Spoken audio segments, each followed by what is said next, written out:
welcome to The Last Pigment.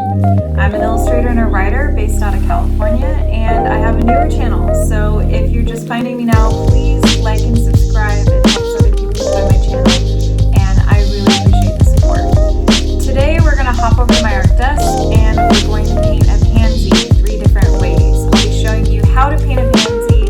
Each petal will be a different style, and we'll talk a little bit about how to troubleshoot using too much water when you're painting and how to correct that, how to identify it. And yeah, we'll explore a couple different styles for painting a flower in a botanical style. I love these exercises because they really bring you back to your roots of painting. Whether you're starting out or you're more advanced, it really forces you to think about your technique. For this first petal, I'm using a lot of water. For botanicals, they're usually very controlled. For the second petal, I'm using less water in my brush, and you see I'm moving the pigment across the page. Typically this is done with cross-hatching, but I'm just doing the first layer of color.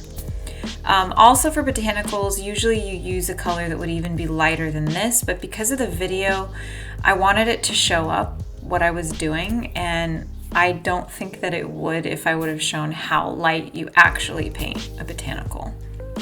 For the third petal, I'm going to demonstrate how too much pigment instead of water can really give you a pasty, dark pigmentation on your paper.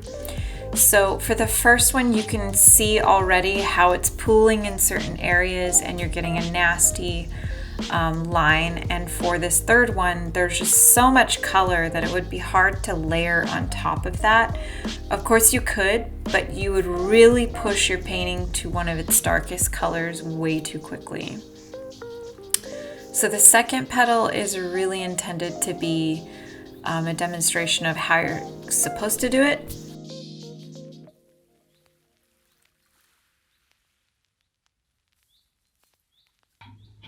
So now that I've painted the 3 petals, I want to point out what I did wrong with each petal. These are common problems that occur in watercolor painting. And the first one would be having too much water. You see how the water, when I laid it down, was really pooling towards one area of the petal? You can tell that there was too much water in my brush because there's a hard line here. And even if you go to brush this out, it's going to tear up the paper and create more pooling of water. So it can be fixed, but it is a little bit harder to fix. So in the next petal, I used a better amount of water with the pigment to show how if you use the correct amount of water and pigmentation and you layer it very slowly, evenly pushing the pigment across the page, you will achieve a very smooth surface for your petal. This is typically how botanical pieces are layered and built up. So you would continue to layer each layer of color after each one has dried. Now in the third one, I'm showing another common problem that a lot of painters have is that they will use too much pigment in their brush and not enough water. I happen to really like this for when you're painting something and you want to draw or sketch with watercolors. That can be really, really fun. And I'm going to demonstrate what I mean by that. And all you do is just make sure you don't have a lot of water and you go to pick up the wet pigment. And the technique would be something like this, where you're just using the tip of the brush to draw an outline around the petal or whatever subject. It could be, a pet, a landscape. It could really be anything. But just for this demo, I'm showing a leaf.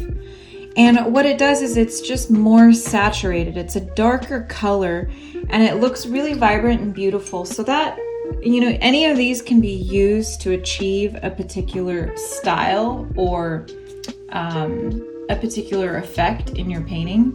It's just a matter of deciding which one you want to use. This is traditional. This is used a lot in landscape painting, and then this is used a lot with landscape and illustration. So I hope you enjoyed this short tutorial on just common mistakes that are made in watercolor with the amount of water that you're using and how to really tackle that issue and change it. And what I would say is the way to fix the problem is to have a ceramic palette and go ahead and do a swatch test. So you would mix your colors, pull them out onto the palette, and really just mix them evenly and see how much water you're gonna have in the brush. And then test it out on a paper towel. So if you have too much water, you can just dab on the paper towel to get some of that out. And then you'll see you have a really smooth, even and consistent line of color when you go to paint. So I hope you liked this tutorial. If you did, please like and subscribe. I do watercolor DIY videos weekly, and I talk about Amazon KDP and designing for that, along with surface pattern design. So I'll see you in next week's video.